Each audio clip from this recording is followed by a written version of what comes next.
ওজন, sugar, cholesterol কমায় ঢেঁড়স। শুধু আমি যেই প্রসেসে বলবো আজকে এই প্রসেসেই আপনারা খেয়ে দেখুন। ঢেঁড়স শরীরের জন্য দারুণ উপকারী, স্বাস্থ্যকরও বটে। ঢেঁড়স অনেকেরই পছন্দের সবজি, কোষ্ঠকাঠিন্য থেকেও নিরাময় দেয় শরীরকে।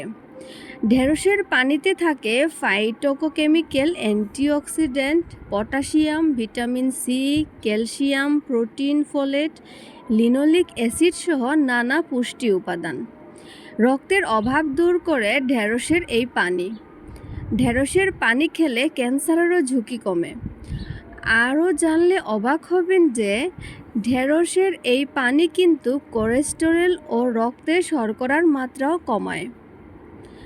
আর এই ঢেঁড়সের পানিটা আপনারা কখন কিভাবে খাবেন তা এখন জেনে নিন। ঢেঁড়সের পানিটা সকালবেলা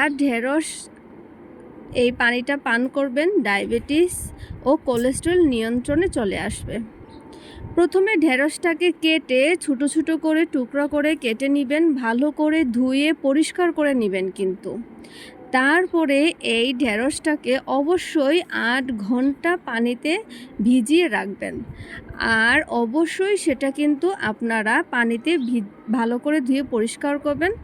তারপর সকালবেলা তা খেয়ে দেখবেন এই পানিটা কত যে উপকার, এটা আপনারা জাস্ট 1 সপ্তাহে বুঝতে পারবেন।